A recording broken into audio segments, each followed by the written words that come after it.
തനിയ ഫർസാനയുടെ വീട് ഇത് ഈ കാണുന്ന വഴി കുറച്ചങ്ങ് നീങ്ങിയാൽ കാണാവുന്നതാണ്.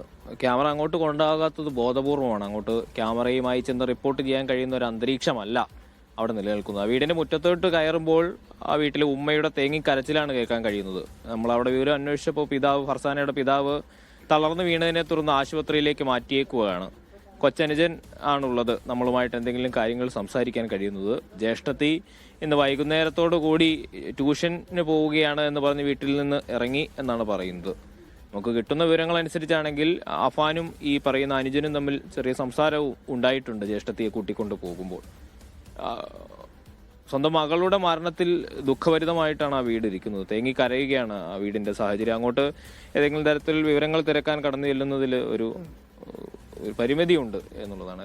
അതിൻ്റെ അകത്ത് ഈ മരണപ്പെട്ട സംഭവം, ഈ ദാരുണമായ കൊലപാതകത്തിൽ ഒരു കുടുംബത്തിൽ പെടാത്ത ഒരേ ഒരാൾ ഫർസാനയാണ്. ഫർസാനയ്ക്ക് പ്രതിയായ അഫാനുമായി സൗഹൃദമുണ്ടായിരുന്നു, അല്ലെങ്കിൽ പ്രണയമുണ്ടായിരുന്നു എന്ന് വിലയിരുത്തപ്പെടുന്നു. ഈ പ്രണയമാണ് പ്രതിയുടെ മൊഴി അനുസരിച്ചാണെങ്കിൽ താൻ ചെയ്യാൻ പോകുന്ന ഈ കൃത്യങ്ങൾ, ഈ കൊലപാതകങ്ങൾക്ക് ശേഷം ഈ പറയുന്ന പെൺകുട്ടി സ്വസ്ഥമായി ജീവിക്കുകയില്ല, അതുകൊണ്ട് ആ പെൺകുട്ടിയെ കൂടി കൊന്നേക്കാം എന്ന തീരുമാനത്തിന്റെ അടിസ്ഥാനത്തിൽ ഫർസാനയെ കൊല ചെയ്യുകയായിരുന്നു എന്നാണ് പ്രതി പോലീസിന് ഈ ഘട്ടത്തിൽ നൽകിയിരിക്കുന്ന മൊഴി. ആ മൊഴി പോലീസ് വിശ്വാസത്തിൽ എടുക്കുന്നില്ല എന്നുള്ള ഒരു കാരണം ഒരു ഘട്ടം ഏതായാലും അത് ആ നിലയിൽ പോലീസ് ആ വിഷയത്തിൽ കൂടുതൽ അന്വേഷണം നടത്തേണ്ടതുണ്ട്. ഫർസാന വിദ്യാർത്ഥിയാണ്, ഡിഗ്രി പഠിക്കുകയാണ്, 22 വയസ്സുള്ള ഒരു പെൺകുട്ടിയാണ് എന്നാണ്. പഠന കാലഘട്ടത്താണ് അഫാനുമായി പരിചയപ്പെടുന്നത് എന്നാണ് നമ്മൾ മനസ്സിലാക്കുന്നത്.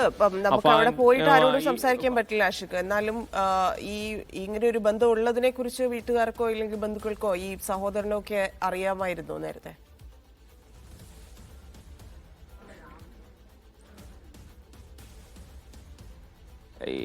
ഇരുവരും തമ്മിലുള്ള ബന്ധത്തെക്കുറിച്ച് അവിടെ അന്വേഷിച്ചപ്പോൾ കുടുംബാംഗങ്ങൾക്ക് ആർക്കും അറിയില്ല. പക്ഷെ അനുജൻ ഈ കാര്യത്തെക്കുറിച്ച് ചെറിയ സൂചനകളുണ്ട്. അതുകൊണ്ട് തന്നെയാണ് വൈകുന്നേരം ഫർസാനയെ വിളിച്ചുകൊണ്ട് പോകാൻ നേരത്ത് അഫാനുമായി ചെറിയ രീതിയിലൊരു സംസാരം ഉണ്ടായി എന്നുള്ളത്. ഇതുമായി ബന്ധപ്പെട്ട് ഈ അനുജനുമായി കാര്യങ്ങൾ തിരക്കുമ്പോൾ പൊട്ടിക്കരയുകയാണ്. ജ്യേഷ്ഠത്തിയുടെ മരണത്തെക്കുറിച്ച് ഉൾക്കൊള്ളാൻ അവന് ആയിട്ടില്ല. അതുകൊണ്ട് അതുമായി ബന്ധപ്പെട്ടുള്ള വിശദാംശങ്ങൾ തിരക്കുന്നതിന് പരിമിതികൾ ഉണ്ട്. പക്ഷെ ആ വീട്ടിലെ ഒരു അന്തരീക്ഷം നമുക്ക് പറഞ്ഞു തരാൻ കഴിയും എന്ന് എനിക്ക് അറിയുന്നില്ല. പക്ഷെ അത് പ്രേക്ഷകർക്ക് മനസ്സിലാക്കാവുന്നതേ ഉള്ളൂ. സ്വന്തം വളർത്തിക്കൊണ്ടുവന്ന ഒരു പെൺകുട്ടി പെട്ടെന്നൊരു ദിവസം മറ്റൊരു സുഹൃത്തിന്റെ കൂടെ ഇറങ്ങിപ്പോവുകയും ക്രൂരമായി കൊല ചെയ്യപ്പെട്ടു എന്ന വിവരം വാർത്തകളിലൂടെ അറിയുകയും ചെയ്യുമ്പോൾ ഉണ്ടാകുന്ന മാതാപിതാക്കളുടെയും കുടുംബാംഗങ്ങളുടെയും മാനസികാവസ്ഥ ഏത് നിലയിലായിരിക്കും എന്ന് നമുക്ക് ഊഹിക്കാവുന്നതേ ഉള്ളൂ.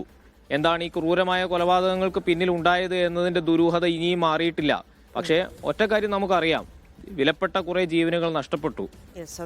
അതിൽ നോവോടുകൂടി മാത്രം അക്കാര്യത്തെ ഓർക്കാൻ കഴിയുന്ന കുറെ മനുഷ്യർ എല്ലാവർക്കും അത്ര വലിയ നഷ്ടം, ജീവൻ നഷ്ടമാവുന്നു. ഈ പറഞ്ഞതുപോലെ സമാധാനം ആ കുടുംബത്തിന്റെ, ഈ ഫർസാനയുടെ ഉൾപ്പെടെയുള്ള കുടുംബത്തിന്റെ സമാധാനം അതിന് ഏത് കാലം തിരിച്ചു വരും എന്നുള്ളതാണ്. അതെന്തിനു ചെയ്തു ഈ ക്രൂരമായ കൊലപാതകങ്ങൾ ഈ പ്രതി എന്തിനു ചെയ്തു എന്നതാണ് ഇനി അറിയേണ്ടത്.